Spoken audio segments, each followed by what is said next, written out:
segala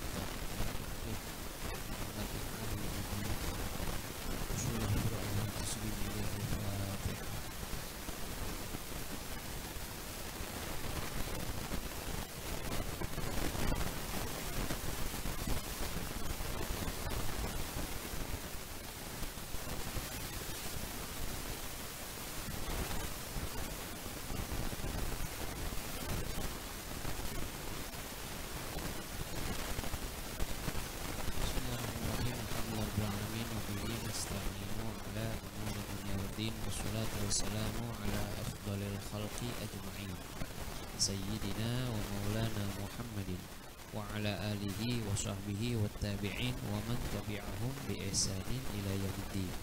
Subhanaka la ilma lana illa ma 'allamtana innaka antal alimul hakim. Allahumma ij'alna minal ladzina yastami'una al-qawla fayattabi'una ahsana. Amma ba'd, segenap jamaah Majelis Taklim Darul Arqam, guru kita Al-Mukarram Bapak Kiai Haji Ahmad Junaidi, Haji Ramli Hasan, para asatid, para hujjat, para pengurus masjid dan musola, bapak-bapak sekalian, ibu-ibu rahimakumullah. Alhamdulillah, pagi yang mulia ini Allah kumpulkan kita dalam keadaan sehat walafiat, masih diberikan taufik dan hidayah, bisa berkumpul bersama-sama melaksanakan kewajiban kita, beribadah kepada Allah Subhanahu wa ta'ala dengan berbagai macam ibadah, yang wajibnya, yang sunnahnya, yang tentunya kita yakin semua ibadah yang kita lakukan sejak kita datang ke tempat ini diterima, diberikan pahala yang berlipat ganda oleh Allah Subhanahu wa ta'ala. Dan mudah-mudahan kita juga berharap dan berdoa kepada Allah Subhanahu wa ta'ala agar di masa depan, hari-hari berikutnya, kita tetap diberikan kekuatan, kemampuan, keinginan agar kita bisa terus beribadah kepada Allah, meningkatkan kualitasnya, meningkatkan kuantitasnya. Lebih baik lagi kita beribadah kepada Allah Subhanahu wa ta'ala sampai kematian datang kepada kita. Amin ya rabbal alamin. Sholawat dan salam tak lupa kita haturkan kepada junjungan kita Nabi besar Muhammad sallallahu alaihi wa alihi wa sahbihi wasallam, beserta para keluarganya, para sahabatnya, dan orang-orang yang senantiasa berjuang di jalannya. Baik, jemaah sekalian, kita lanjutkan penyajian kita membaca kitab Syaraful Ummah Al-Muhammadiyah yang disusun oleh Profesor Dr. Habib Muhammad bin Alawi bin Abbas Al-Maliki, yang tentunya akan membawa manfaat dan kebaikan dalam kehidupan kita dunia dan akhirat. Masih berbicara tentang keistimewaan secara umum yang diberikan oleh Allah kepada umat Nabi Muhammad yang tidak diberikan kepada umat-umat sebelumnya. Di antaranya keistimewaan yang diberikan oleh Allah yaitu dihindarkannya dari penyakit yang namanya ta'un, at-ta'un. Bismillahirrahmanirrahim. Qala al-muallifu rahimahullahu ta'ala wa adaman nafbihi wa bi barakati ulumihi wa bikum fid daraini amin. Qala radhiyallahu ankum. Wa min khasaisi ammah lil ummatil muhammadiyah, di antara keistimewaan secara umum yang diberikan oleh Allah kepada umat Nabi Muhammad adalah raf'ul isar, mengangkat, Allah hilangkan kesusahan. Yang di antara bentuk kesusahan yang diberikan oleh Allah kepada umat-umat sebelum Nabi Muhammad tetapi tidak diberikan kepada umat Nabi Muhammad adalah at-ta'un adzabun 'alal umamis sabiqah. Ta'un, wabah, itu merupakan bentuk siksaan yang diberikan oleh Allah kepada umat-umat terdahulu. Ya, ketika umat terdahulu melakukan satu perbuatan yang sudah melampaui batas, maka dibinasakan oleh Allah umat tersebut. Ya, berapa banyak kita baca, kita dengar bagaimana sejarahnya umat-umat terdahulu itu dibinasakan oleh Allah Subhanahu wa taala dengan berbagai macam bentuk siksaan. Ada yang ditenggelamkan dengan air, ada yang dikubur sampai ke dasar bumi. Ya, ada yang ditimpa dengan berbagai wabah. Ya, bahkan di dalam kaum Bani Israel itu udah berapa macam bentuk wabah yang diberikan oleh Allah kepada mereka. Cuman nggak kapok-kapoknya ya kaum Bani Israel. Nah, di antaranya adalah ta'un, wabah. Wa qad akhbarana sallallahu alaihi wasallam, dan telah memberitakan kepada kita Nabi kita Muhammad sallallahu alaihi wasallam annahu kana rijsan wa azaban, bahwasanya ta'un itu adalah satu bentuk hal yang kotor dan bentuk siksaan yang diberikan oleh Allah taala. Ursila ala ta'ifatin min bani Israila wa ghairihim, yang dikirim kepada sekelompok dari kaum Bani Israel dan juga kepada kaum-kaum selain Bani Israel.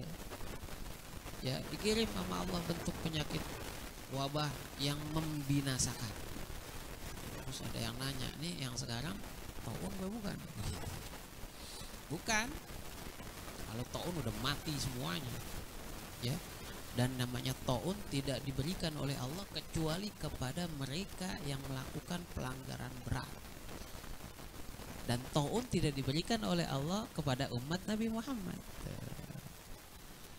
Ya, amma hadhil ummah fa innallaha ja'alahu rahmatan bihim wa syahadatan lahum. Kalau ada di antara umat Nabi Muhammad yang diberikan taun, terkena taun, maka taun itu bukan menjadi siksaan, tetapi Allah jadikan sebagai rahmat. Dan kalau orang mati dengan wabah taun ini, maka mati mereka termasuk mati syahid.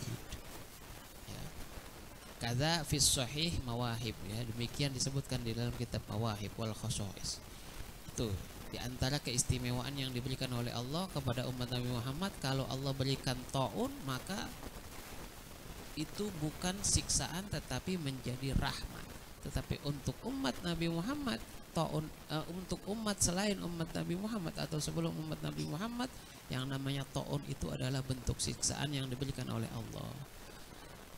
Selanjutnya keistimewaan yang lain adalah dihilangkannya kesusahan, dan di antara bentuk kesusahan itu adalah tahrimu ba'dit thayyibati minal at'imah. Umat-umat terdahulu ada yang diharamkan oleh Allah makanan-makanan yang baik. Ya, makanan-makanan yang baik, bagus, tetapi diharamkan oleh Allah taala. Itu ada. Ada karena minal uqubat. Kenapa diharamkan oleh Allah hal-hal yang baik, makanan-makanan yang baik kepada umat-umat terdahulu? Sebagai bentuk hukuman. Allati aqaba bihallah, yang Allah hukum dengan pelarangan makanan yang baik itu siapa? Bani Israil, kaum Bani Israel. Kenapa? Bisa babi bughihim wa zulmihim wa tala'ubihim bi syara'i'illah, dengan sebab pembangkangan mereka, kezoliman mereka, sifat main-mainnya mereka dengan syariat Allah taala.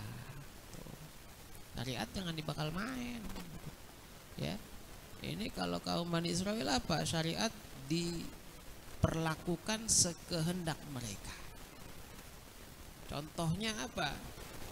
Ketika ada orang-orang yang berdosa dari kalangan bangsawan, maka hukum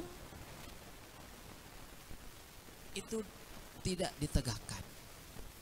Tetapi ketika yang melakukan kesalahan adalah mereka yang terdiri dari rakyat biasa, maka hukum ditegakkan. Pernah terjadi di zaman Nabi kita Muhammad sallallahu alaihi wasallam, dua orang Yahudi, laki-laki dan perempuan, ya, mereka melakukan perbuatan zina. Karena di Madinah saat itu yang menjadi pemimpin adalah Nabi kita Muhammad sallallahu alaihi wasallam, ya, orang-orang Yahudi ada di Madinah. Ada 3 kampung ya, Bani Nadir, Bani Qainuqa dengan Bani Quraizah. 3 kaum ini karena mereka berada di Madinah harus tunduk kepada hukum yang ada di Madinah. Ya, hukum yang ada di Madinah, pimpinan yang ada di Madinah saat itu adalah Nabi Muhammad. Nah, ketika terjadi perbuatan zina antara laki-laki dan perempuan dari bangsa Yahudi, dari kaum Yahudi,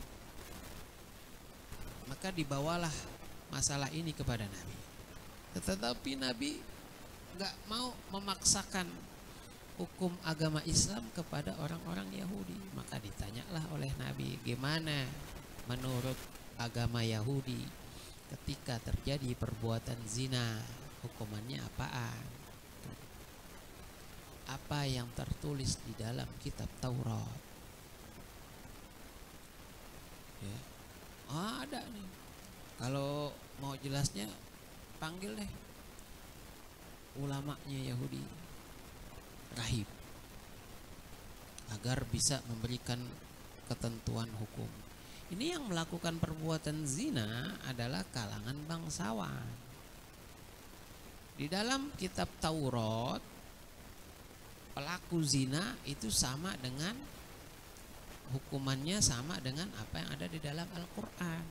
Kalau yang melakukan adalah mereka yang telah menikah, maka hukumannya adalah rajam. Cuma yang jadi masalah, yang jadi keberatan di kalangan orang-orang Yahudi adalah ini 2 orang ini, pelaku zina ini adalah bangsawan kalangan terhormat. Malu dong sampai dihukum raja. Akhirnya bagaimana dia siasatinya? Mereka tahu Nabi Muhammad kan gak bisa baca tulis, kita sodorin kitab Taurat di depan dia juga gak bakalan bisa. Emang bener gak bisa baca, gak bisa nulis Nabi. Makanya dipanggillah rahib untuk menjelaskan, membacakan dan memberitahukan kepada Nabi apa yang menjadi hukum perbuatan zina di dalam kitab Taurat. Sebelum ini orang datang kepada Nabi, ya biasa dah ya, ditemuin dulu gini. Keluar deh, apaan?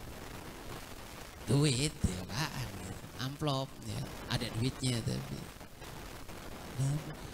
ubah aja. Iya dah. Nah, datang menghadap Nabi. Ya, Nabi, saya mau menjelaskan bagaimana hukuman zina yang ada di dalam kitab Taurat. Dibukain. Ya kalau cara kita dibukain gitu. Baca. Ya, mana ini annya? Apa namanya? Ayatnya. Nih. Dibacain sampai di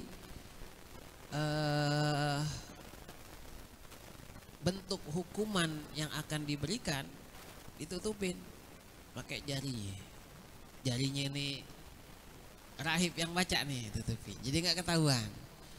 Padahal di situ bersama Nabi ada sahabat Nabi yang namanya Abdullah bin Salam. Abdullah bin Salam ada sebelum masuk Islam adalah seorang ulama Yahudi. Dia tahu isinya kitab Taurat apaan. Nabi nggak tahu, Abdullah bin Salam tahu. Ketika ini orang membaca kitab Taurat kemudian menyembunyikan sebagian daripada ayat Taurat dengan jari dia tahu. Ya, hukumnya ini Nabi gitu. Kata Abdullah bin Salam, Nabi tuh jempolnya tuh gitu. Ya, cantengan gitu. Ya. Coba angkat jarinya, baca, ternyata hukumannya raja, maka akhirnya diraja. Itulah yang dikatakan orang-orang Yahudi, mereka menambahkan, mengurangi, menghilangkan apa yang ada di dalam kitab Taurat sesuai dengan kehendak mereka. Tala'ub, main-main, emang apaan? Ya, wahyu Allah kok ganti-ganti, ditambah dikurang, ya nggak bisa. Dulu ketika mereka melakukan hal seperti itu langsung dapat hukuman dari Allah Ta'ala berupa pengharaman makanan-makanan tertentu, padahal sebelumnya halal, dan makanan itu baik buat mereka, thayyibat, baik, bagus, dalam hal kesehatan gak ada masalah. Kenapa diharamkan? Bukan dari makanannya, tapi karena pelanggaran yang mereka lakukan terhadap agama mereka, diharamin sama Allah Ta'ala. Ya, kenapa mereka sampai melakukan pelanggaran, penghinaan, kezoliman terhadap agama mereka? Ya'khuduna 'arada hadzal adna. Mereka mau mengambil keuntungan materi dengan mengorbankan agama mereka, sambil berdalih wa yaquluna sayughfaru lana, sayaghfiru lana. Nggak apa-apa deh begini, entar juga Allah ampunin kita. Kita kan umat-umat pilihan. Nahnu abnaullahi wa ahibba'uh. Itu Yahudi itu. Apa-apa dah, ubah dikit ya. Entar juga kita diampuni nama Allah. Ya, umpama masuk neraka ya paling sehari 2 hari begitu katanya. Dia nggak tahu sehari itu sama dengan 1000 tahun. Ya gosong. Qala Allah Ta'ala berfirman, fa bi dzulmim minal ladzina hadu harramna 'alaihim thayyibatin uhillat lahum wa bi saddihim an sabilillahi katsira. Maka dengan kezoliman yang dilakukan oleh orang-orang Yahudi, haramna 'alaihim, kami haramkan kepada mereka thayyibatin, makanan-makanan yang baik, uhillat lahum, yang sebelumnya dihalalkan buat mereka, wa bisaddihim, dan karena penyimpangan mereka an sabilillahi katsira, dari jalan Allah udah banyak. Apaan aja tuh diantara makanan-makanan yang baik yang diharamkan oleh Allah untuk mereka. Wa qad bayyanallahu ta'ala anwa'a ma harrama 'alaihim, dan Allah telah menjelaskan macam-macam jenis-jenis makanan yang diharamkan untuk mereka. Wa huwa, yaitu yang pertama, al-awwal kulladzi zufur, semua binatang yang punya kuku. Ai ma laisa bimunfarijil asabi' minal bahaim wat thair.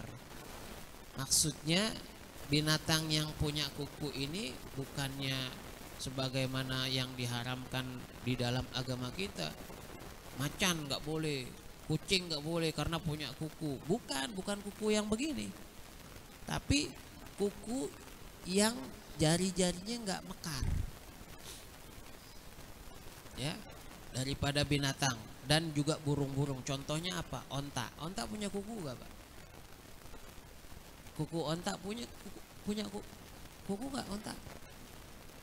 Nggak pernah lihat onta ya?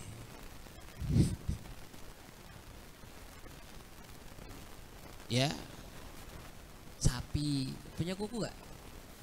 Punya, ya punya, nggak pernah dipotong. Siapa yang motong itu?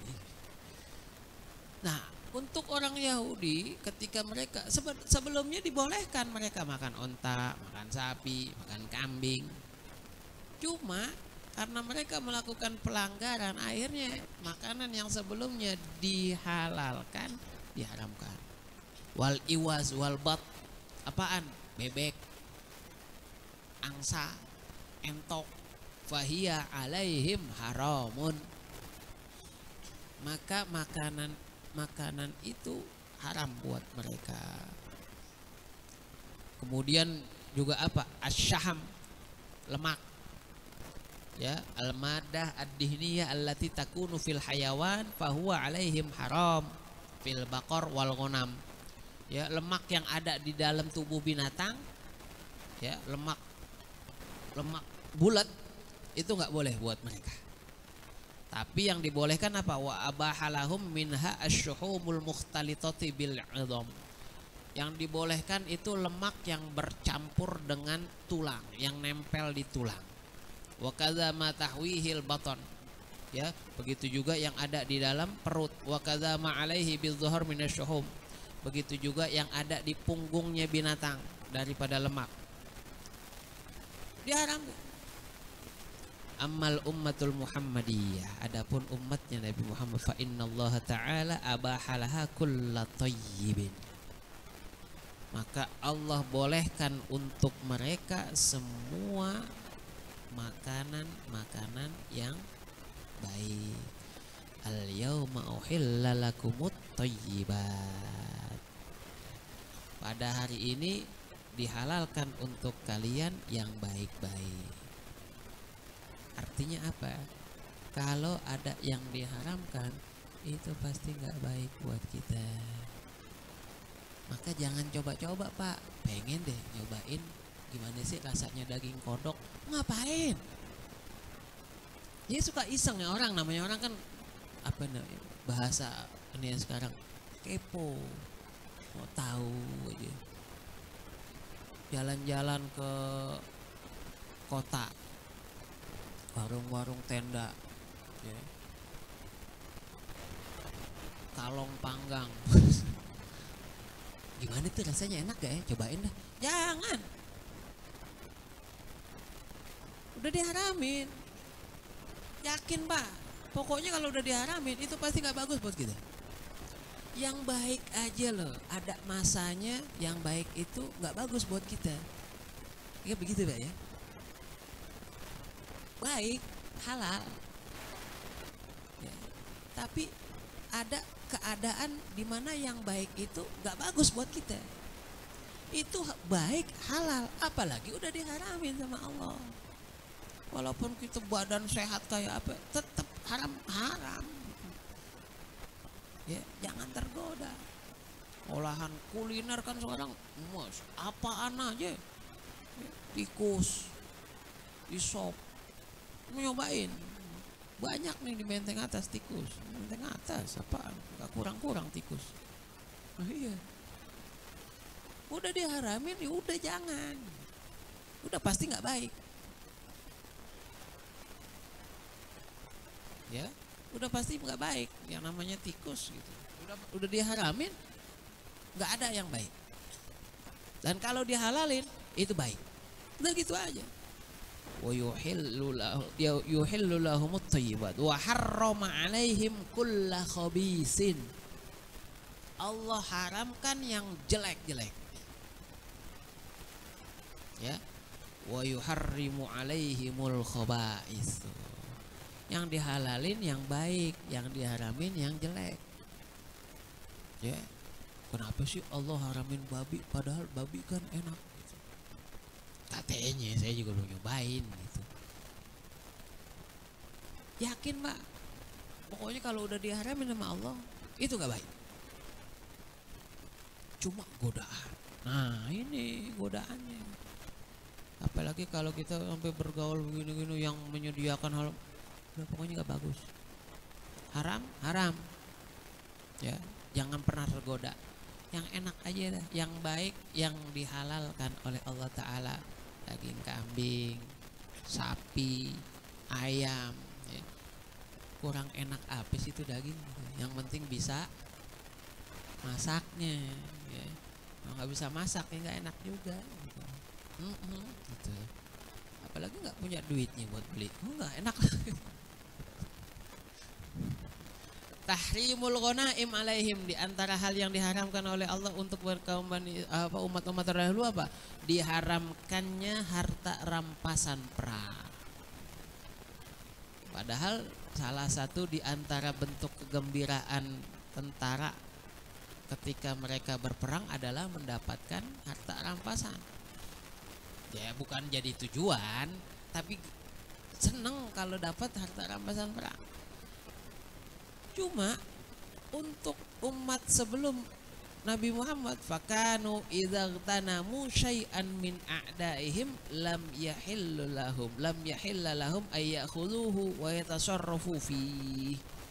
Ketika mereka mendapatkan kemenangan melawan musuh, ya, mereka ambil harta-harta dari musuh mereka, enggak halal buat mereka.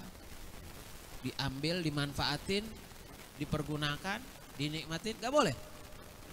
Terus diapain? Kalau mereka dapat harta rampasan perang, bal yajma'unaha, kumpulin. Wa tanzilu narun minas sama, turun api dari langit, fatahriquhu, bakar rampasan perang. Fayakunu dzalika alamata qabuli ghazwatihim.